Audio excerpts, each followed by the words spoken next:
नमस्कार, आप देख रहे हैं इंडिया वॉइस। मैं हूं आपके साथ अमन त्रिपाठी। खबरों के सिलसिले में वक्त है एक बड़ी खबर का। उस वक्त की यह बड़ी खबर आपको बता दें, इसरो ने आदित्य L1 की तस्वीरें जारी कर दी हैं। आदित्य L1 जो कि सूर्य से जुड़ा हुआ मिशन है, आपको बता दें 2 सितंबर को श्रीहरिकोटा से इसकी लॉन्चिंग होगी। वहीं भारत का पहला सूर्य मिशन है आदित्य L1। इसी बीच इसरो ने आदित्य L1 की तस्वीरें जारी की हैं। आपको बता दें 2 सितंबर को श्रीहरिकोटा से आदित्य L1 की लॉन्चिंग होगी। वहीं भारत का पहला सूर्य मिशन बताया जा रहा है आदित्य L1। चंद्रमा पर फतेह के बाद अब इसरो ने सूर्य मिशन को भी फतेह करने की तैयारी कर ली है। इसी बीच इसरो ने आदित्य L1 की तस्वीरें जारी की हैं। 2 सितंबर को श्रीहरिकोटा से आदित्य L1 की लॉन्चिंग होने वाली है। वहीं आपको बता दें भारत का पहला सूर्य मिशन होने वाला है आदित्य L1, जिससे भारत को काफी उम्मीदें हैं। चंद्रमा पर फतेह करने के बाद अब भारत का मिशन सूर्य 2 सितंबर को लॉन्च होगा। 2 सितंबर को श्रीहरिकोटा से आदित्य L1 की लॉन्चिंग होगी। अब इसी बीच इसरो ने आदित्य L1 की तस्वीरें जारी कर दी हैं। इस वक्त की ये बड़ी खबर आपको बता दें, आदित्य L1 की लॉन्चिंग 2 सितंबर को श्रीहरिकोटा से होगी। इसरो ने आदित्य L1 की तस्वीरें जारी कर दी हैं, जिस मिशन से भारत को काफी उम्मीदें हैं। बसपा के विपक्षी गठबंधन इंडिया में शामिल होने की चर्चाओं को पूरी तरह से खारिज करते हुए पार्टी सुप्रीमो मायावती ने साफ कह दिया कि वह आगामी 4 राज्यों मध्य प्रदेश, राजस्थान, छत्तीसगढ़ और तेलंगाना के विधानसभा चुनाव, साथ ही लोकसभा चुनाव 2024 के लिए किसी भी गठबंधन में शामिल नहीं होंगी। उन्होंने ऐलान किया है कि बसपा अकेले ही चुनाव लड़ेगी। इस वक्त की यह बड़ी खबर आपको बता दें, इंडिया एनडीए गठबंधन से यहां पर मायावती किनारा करते हुए नजर आई। बसपा सुप्रीमो मायावती ने ट्वीट कर इस बात की जानकारी दी कि आगामी 4 लोकसभा विधानसभा चुनाव और साथ ही 2024 के लोकसभा चुनाव बसपा अकेले दम पर लड़ते हुए नजर आएगी। मायावती का यह बयान काफी कुछ साफ करता हुआ नजर आ रहा है। मायावती का कहना है कि इंडिया ना ही एनडीए किसी के भी साथ बसपा सुप्रीमो मायावती गठबंधन के लिए तैयार नहीं है।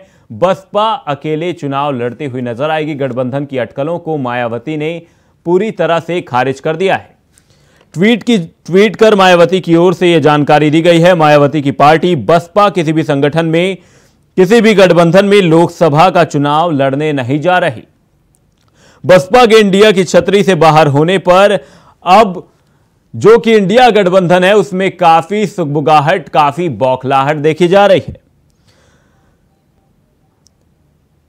बता दें कि इस समय यूपी में इंडिया गठबंधन में सपा, कांग्रेस और राष्ट्रीय लोकदल जैसे दल एक साथ हैं। वहीं इंडिया गठबंधन को छोटे मोटे दलों का भी साथ मिला है।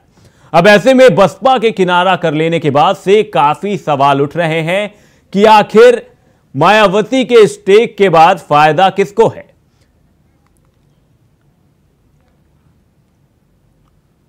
इसी खबर पर बीजेपी से पूर्व डिप्टी सीएम दिनेश शर्मा हमारे साथ जुड़े हुए हैं। दिनेश शर्मा जी, मैं आपसे जानना चाहूंगा कि मायावती के इस ऐलान के बाद जो गठबंधन में बौखलाहट देखी जा रही है, इसके क्या सियासी मायने निकाले जा सकते हैं?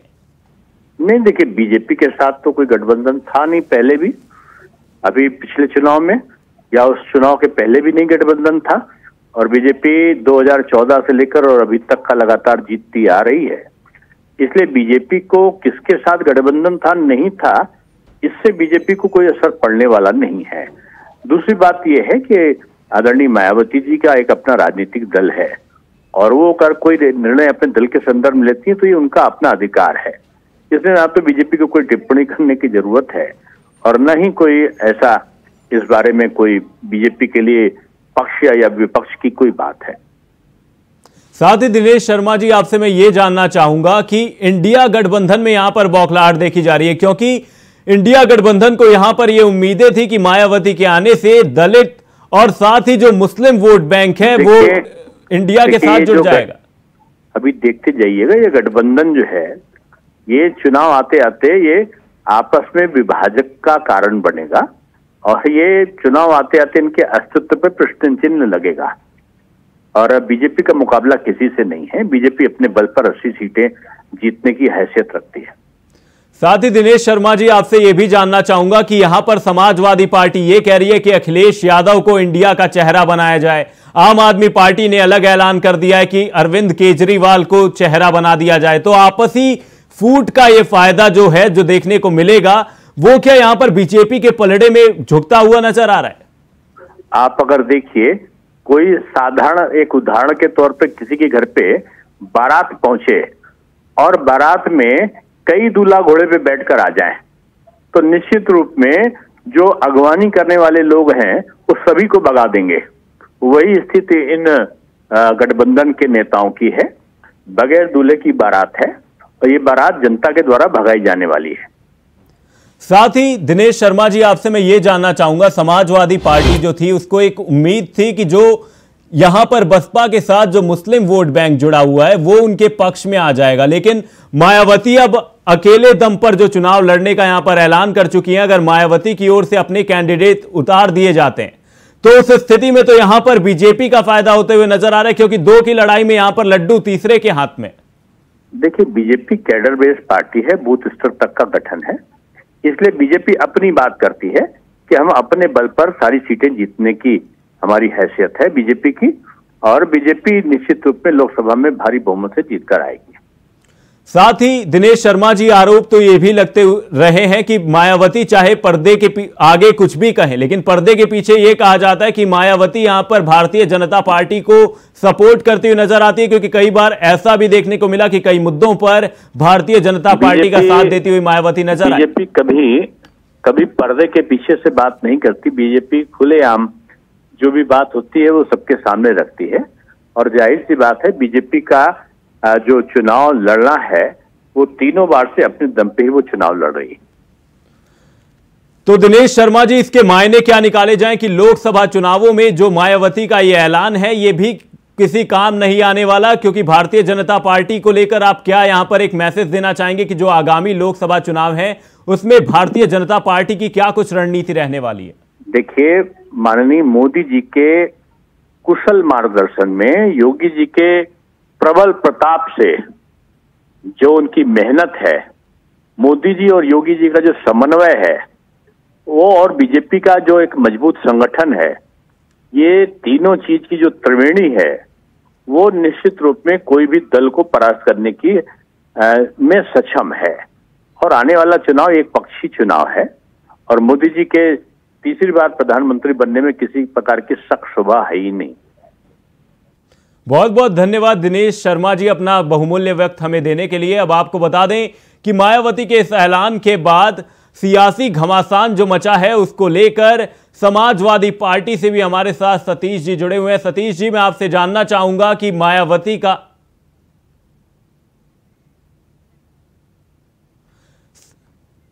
कपीश श्रीवास्तव जी हमारे साथ समाजवादी पार्टी से जुड़े हुए हैं। कपीश जी, मैं आपसे ये जानना चाहूंगा कि यहां पर जो मायावती की ओर से यह ऐलान कर दिया गया है, इससे इंडिया गठबंधन में थोड़ी सी तो बौखलाहट मची है, क्योंकि यहां पर समाजवादी पार्टी सपना सजाए बैठी थी कि मायावती अपने साथ मुस्लिम और दलित वोट बैंक लेकर आएंगी। देखिए, बहुत स्पष्ट चीज है कि लोकतंत्र में हर पार्टी को इस बात की आजादी है कि वो किसी भी दल के साथ गठबंधन कर सकता है। बहन मायावती जी अगर वो इंडिया गठबंधन में या एनडीए के गठबंधन में नहीं जाना चाहती हैं, वो अपना अगर चाहती हैं कि वो अकेले होकर के चुनाव लड़ेंगी, तो ये उनकी लोकतंत्र की आजादी है, वो बिल्कुल ठीक बात कह रही है। लेकिन मैं आपको एक बात निश्चित कह सकता हूँ कि जब विश्व युद्ध होता है, अथवा जब कभी आपने देखा होगा कि जब आपातकाल लगा उसके बाद सारे विपक्षी दल एक हुए थे, तो उसके बाद भी दो ही ग्रुप बने थे। और आज भी ये हकीकत है, किसी न किसी एक ग्रुप में आपको जाना पड़ेगा, वन्यथा जो भी पार्टी किसी भी ग्रुप में ना जा करके एक निर्गुट होना चाहेगी तो उसका मतदाता ही उसे स्वीकार करना बंद कर देगा। लेकिन बहन मायावती जी एक अच्छी और राजनीतिज्ञ हैं, और उन्होंने देश की राजनीति में बड़ा सहयोग और सहायता प्रदान किया है। पिछड़ों और दलितों की वो मसीहा रही हैं। तो हम ये निश्चित तौर पे कह सकते हैं कि देखिए, आज वो बड़े भारी मन से अपनी बातों को कह रही हैं, क्योंकि कहीं ना कहीं से जो भारतीय जनता पार्टी ने संवैधानिक चूल्हे हिला रखी हैं, ईडी और सीबीआई छोड़ रखी है तमाम विपक्षी दल के नेताओं पे। आपको याद होना चाहिए कि 95% जो भी ईडी और सीबीआई की कार्रवाई है ये विपक्षी दलों पर भी है। तो मैं आपको निश्चित तौर पे कह सकता हूँ कि जरा घोषणा होने दीजिए, 2024 को करीब आने दीजिए, स्वयं आपको पता चलेगा कि इंडिया गठबंधन का हिस्सा कौन कौन हो रहा है। उस समय आप स्वयं इस बात के साक्षी और गवाह बनेंगे कि आज इंडिया गठबंधन में वो सारे लोग जो समाजवादी सोच के हैं, जो पिछड़ों, दलितों और अल्पसंख्यकों की राजनीति करते हैं, उनको आना पड़ेगा, अन्यथा वो सारे जनता इस बात को मान लेगी कि निश्चित रूप से कोई वो दल जो है वो भारतीय जनता पार्टी को सपोर्ट कर रहा है। यादव के समीकरण को लेकर साथ में चलती है। ऐसे में अगर मायावती अपना कैंडिडेट उस सीट पर उतार देती है जहां से इंडिया गठबंधन चुनाव लड़ेगा, तो वहां पर तो आपका जो मुस्लिम वोट बैंक है वो तो टूटता हुआ नजर आएगा, उसमें सेंधमारी होगी। नहीं, 2022 के इलेक्शन में बहन जी हमारे साथ विधानसभा में नहीं थी, बावजूद उसके आपने देखा कि दो ही तरफ से दो ही धड़े चले, एक भारतीय जनता पार्टी और दूसरा समाजवादी पार्टी और उसका अलायंस। तो निश्चित तौर पे आपने खुद भी देखा जो बहन जी जो है वो कभी 17% मत पाया करती थी, वो सिकुड़ करके जो है वो 8% के मतों पर आ गई। तो इस बात को आपको सोचना होगा और बहन मायावती जी को भी सोचना होगा, कोई ना कोई एक तरफ उनको रास्ता अख्तियार करना पड़ेगा। और मैं निश्चित तौर पे कह सकता हूं कि जब आपातकाल, घोषित आपातकाल में सारी विपक्षी पार्टियां एक तरफ हुई थी, आदरणीय जयप्रकाश नारायण जी के नेतृत्व में हम लोगों ने एक लड़ाई लड़ी थी और इंदिरा गांधी जैसी शक्ति को हम लोगों ने उस समय परास्त किया था, और आगे आपने देखा भी था कि उनको जेल जाना पड़ा था। निश्चित तौर पर हम तो क्या यहाँ पर कपीश जी, मैं आपकी बात का एक मतलब ये मान लूं कि आप यहाँ पर ये कहते हुए नजर आ रहे हैं कि मायावती जो अकेले चुनाव लड़ने का यहाँ पर दम भर रही हैं, अकेला चना यहाँ पर भाड़ नहीं फोड़ पाएगा, तो उन्हें किसी ना किसी का यहाँ पर दामन थाम लेना चाहिए। ये निश्चित तौर पे कह सकता हूँ कि बहन जी क्योंकि समाजवादी सोच की हैं और उन्होंने दलित विषय पर काफी काम किया है, कांशी राम जी की और हमारे संविधान की विचारधारा से प्रेरित हैं। तो जो कॉन्स्टिट्यूशन में जो पार्टी विश्वास नहीं रही है उस तरफ तो उन्हें नहीं जाना चाहिए, और अगर कोई मजबूरी उस तरफ ले जाती है तो जनता उनके साथ नहीं होगी। तो साथ ही कपीश, एक आरोप लगता रहा है यहां पर बसपा के ऊपर कि वो चाहे पर्दे के आगे कुछ भी करे, लेकिन पर्दे के पीछे वो भारतीय जनता पार्टी को कहीं ना कहीं सपोर्ट करती हुई नजर आती है। तो क्या आप इस फैसले को इस तरीके से देख रहे हैं कि क्या कहते हैं मायावती का यह फैसला भारतीय जनता पार्टी के पक्ष में कहीं ना कहीं जा रहा है? नहीं, हम अभी इस दृष्टि से नहीं देख रहे हैं। हम समझते हैं कि राजनीति के जगत में जितनी भी राजनीतिक पार्टियां हैं वो जनता के हित को देखती हैं, और हम तो यही देखेंगे कि अभी आने वाले गठबंधन के अंदर 2024 का जो चुनाव होना है उसमें पार्टियां क्या रुख अख्तियार करती हैं, क्योंकि अभी कहीं ना कहीं सीबीआई और ईडी का तमाम ऐसी चीजें हैं कि बहुत सी पार्टियां अपने आप की दूरी जो है वो इंडिया गठबंधन से बना के रखी हैं। लेकिन एक पोजीशन ऐसी आएगी जब सभी पार्टियों को अपनी पोजीशन क्लियर करनी पड़ेगी, और निश्चित तौर पर मैं कह सकता हूं कि इस देश का संविधान सर्वोपरि है। इस देश के संविधान की रक्षा के लिए, इस देश के संवैधानिक संस्थाओं की रक्षा के लिए सभी दलों को साथ आना पड़ेगा और एक तानाशाह दर के सरकार को गिराना पड़ेगा।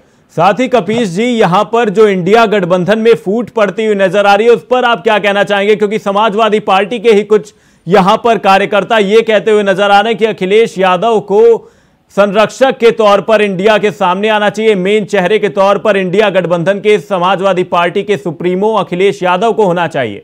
वहीं आम आदमी पार्टी यहां पर यह कहती हुई नजर आ रही है कि जो अरविंद केजरीवाल हैं उन्हें यहां पर इंडिया का चेहरा होना चाहिए। तो जो आपसी कलह है इससे कैसे डील कर पाएंगे आप लोग? कोई आपसी कलह नहीं, यही इस देश का सुंदर लोकतंत्र है जिसमें विचारधाराओं का सम्मान है, जिसमें अपने अपने नेताओं और कार्यकर्ताओं के हिसाब से अपने नेताओं का सम्मान है। समाजवादी पार्टी अगर अपने नेता के लिए कह रही है, कांग्रेस अपने नेता के लिए कह रही है, तो इसमें कोई बड़ी बात नहीं है। सभी के कार्यकर्ताओं की अपनी मंशा होती है कि वो अपने नेता के लिए काम करे, अपनी नेता की जयकारा लगाए, अपनी विचारधारा की पुष्टि करे। लेकिन हकीकत यही है कि गुलदस्ता वही अच्छा लगता है जिसमें विभिन्न रंगों के और विभिन्न सुगंध के फूल होते हैं, वरना अगर कोई आप अंग्रेजी फूल बो दोगे तो फिर एक रंगा होगा और उसमें सुगंध भी नहीं होगी। यही लोकतंत्र की मजबूती है। हमारे गठबंधन के अंदर सभी एक बराबर और एक समान धरातल पर खड़े हैं, जिसमें कोई भी प्रधानमंत्री हो सकता है, कोई समन्वयक हो सकता है। तो इस बात को सोचिए कि ये भारतीय जनता पार्टी की तरह नहीं है कि जहां बदुआ मजदूरी कराई जा रही हो, एक व्यक्ति संविधान के अगेंस्ट पहले ही घोषित कर दिया गया हो कि ये प्रधानमंत्री है, जबकि हकीकत यही है, कॉन्स्टिट्यूशन इस देश का यही कहता है। बहुत बहुत धन्यवाद कपीश श्रीवास्तव जी अपना बहुमूल्य वक्त हमें देने के लिए। आपको बता दें गठबंधन की अटकलों से यहां पर बसपा ने किनारा कर लिया है। मायावती की ओर से यह बयान निकलकर सामने आया कि हमारी पार्टी अकेले चुनाव लड़ेगी। यहां पर कांग्रेस से हमारे साथ अजय वर्मा जी जुड़े हुए हैं। अजय वर्मा जी, मैं आपसे यह जानना चाहूंगा कि समाजवादी पार्टी बसपा की सुप्रीमो मायावती की ओर से यह जो टेक लिया गया कि वो यहां पर 4 विधानसभाओं में और साथ ही लोकसभा चुनाव में अकेले लड़ते हुए नजर आएंगी, यहां पर फायदा किसका होता हुआ नजर आ रहा है? देखिए बहन जी, तो पहले भी इंडिया का गठबंधन में सहयोगी नहीं थी, और जो लोग कहते हैं बहन जी, सीजन्ड पॉलिटिक्स हैं, लोग करते हैं, लेकिन चूंकि भाई बहन और रिश्ते नाते और प्रॉपर्टी को सबकी चिंता रहती है ईडी और सीबीआई से। कब ईडी सीबीआई कहाँ आ जाए किसी के यहाँ भरोसा कोई है, तो उसको भी तो सुरक्षित करना है जो पूंजी है जीवन भर की, भाइयों की, रिश्तेदारों की, नातेदारों की। अब बहन जी सीजेंट आदमी है, इंडिया का पार्ट तो वो पहले भी नहीं थी। अगर वो ये कह रही हैं तो भी उनकी अपनी पार्टी की पॉलिटिक्स है, वो लड़ेंगी, लड़ाएं, अपना स्वतंत्र लोकतंत्र है, अपने लड़ाएं। हमारा तो जो स्वागत है एनडीए में, इंडिया में स्वागत है। अभी हमारे साथ 10 दल और जुड़ने वाले हैं। हमारे 38 दल तो बीजेपी ने जोड़े हैं, हमारे पास तो 26 ही हैं। थोड़ा सा एक आकलन आपको मैं बताऊं कि एनडीए ने जो गठबंधन अपने 38 दलों से कराया, जो अभी इन्होंने लोग जोड़े, हालांकि 2014 से विलाप करते रहते हैं गठबंधन गठबंधन गठबंधन, याद इन्हें 2023 में आई थी। इन्होंने जो अभी करके जोड़े हैं 10 दल, जो 5 बिहार से हैं, 5 यूपी से हैं, जिनके पास ना कोई एक आध सांसद है या कुछ, तो इन्होंने 2 करोड़ 23 लाख समथिंग वोट जोड़ी हैं। और जो हमारे साथ सहयोगी जुड़े हैं, अभी जो हम 26 दल बने हैं, उस जो हमारी पुरानी वोटें थी उसमें हमने 13 करोड़ कुछ वोटें जोड़ी हैं। तो फायदा देखिए किसका है। अब आप आ जाइए 4 स्टेटों के विधानसभा चुनाव में। तो बहुत बहुत धन्यवाद अजय वर्मा जी, अपना बहुमूल्य वक्त देने के लिए। आपको बता दें, इंडिया और एनडीए के गठबंधन के साथ मायावती नहीं है। मायावती ने यहां पर यह साफ कर दिया है। रुक करते हैं अगली खबर का। मुख्यमंत्री योगी आदित्यनाथ लखनऊ में आयोजित मुख्यमंत्री कन्या सुमंगला योजना कार्यक्रम में हिस्सा लेते हुए इस दौरान बटन दबाकर 29,523 बेटियों के खाते में कन्या सुमंगला योजना की राशि हस्तांतरित की। कार्यक्रम में बेटियों ने मुख्यमंत्री योगी को राखी भी बांधी। इस दौरान 10 बेटियों को कार्यक्रम में राशि वितरित की गई। मुख्यमंत्री ने उन्हें चेक सौंपा, साथ में चॉकलेट भी दी। वहीं इस कार्यक्रम में बोलते हुए मुख्यमंत्री ने कहा कि डबल इंजन सरकार का मानना है कि बेटी बेटी होती है, उस बेटी के साथ कोई भेदभाव नहीं होना चाहिए। और डबल इंजन की जो सरकार है, इसका यह मानना है कि बेटी सिर्फ बेटी है, उस बेटी के साथ कोई भेदभाव किसी भी स्तर पर नहीं होना चाहिए। उसको सुरक्षा मिलना चाहिए, उसे संरक्षण मिलना चाहिए, उसे आगे बढ़ने की पर्याप्त अवसर भी मिलने चाहिए। अब यहां पर जिन 5 बेटियों ने अपने संस्मरण यहां पर सुनाए, आपने देखा होगा उनके आत्मविश्वास से उद्बोधन को। मैं देखता हूं यहां पर हम लोग अक्सर नियुक्ति पत्र वितरित करते हैं। विभिन्न बोर्ड की परीक्षा में मेरिट सूची में आए हुए बालक बालिकाओं को सम्मानित करते हैं। और मैं उस अवसर पर इस बात को देखता हूं, बोर्ड की परीक्षा हो या प्रतियोगी परीक्षाएं, जब बिना भेदभाव के परिणाम आने लग गए तो बेटियां ज्यादा स्थान प्राप्त करती है, मेरिट सूची में उनका नंबर ज्यादा आता है।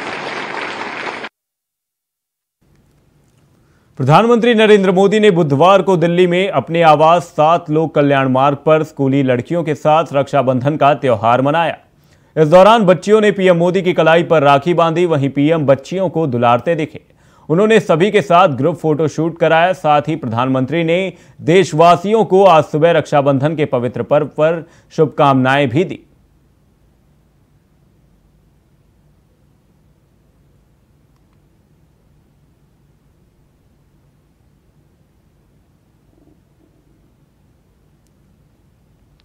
हरियाणा विधानसभा के मानसून सत्र के अंतिम दिन की कार्यवाही प्रश्नकाल के साथ शुरू हुई। इस दौरान सीएम मनोहर लाल ने शायराना अंदाज में विपक्ष पर पलटवार किया। उन्होंने कहा, पलटवार करते हुए कि खुद में हैं खामियां और दूसरों से जलते हैं, चेहरा धो नहीं सकते, बार बार आईना बदलते हैं। रात तक चले मानसून सत्र के दौरान कई बिल पारित किए गए। गैस सिलेंडर 200 रुपए सस्ता करने पर मुख्यमंत्री मनोहर लाल ने प्रधानमंत्री मोदी का आभार जताया।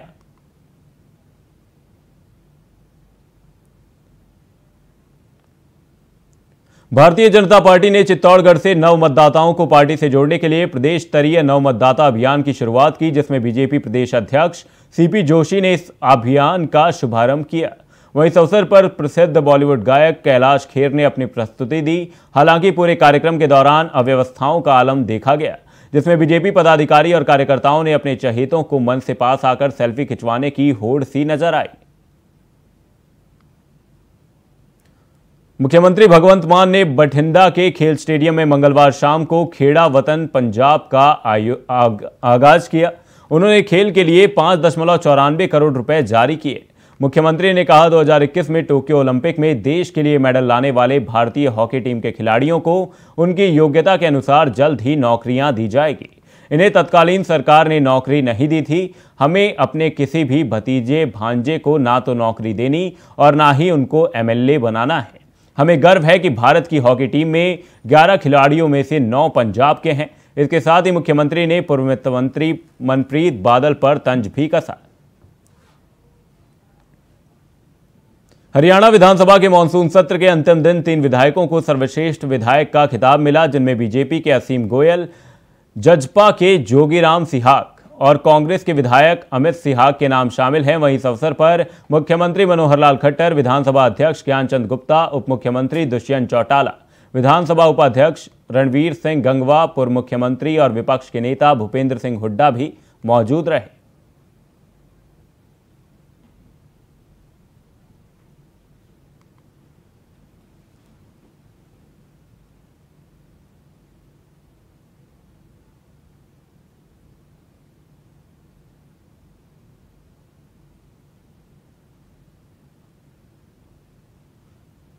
फिलहाल के लिए इस बुलेटिन में सिर्फ इतना ही। कहीं जाइएगा नहीं, इंडिया वॉइस पर खबरों का सिलसिला रहेगा जारी। तब तक के लिए नमस्कार।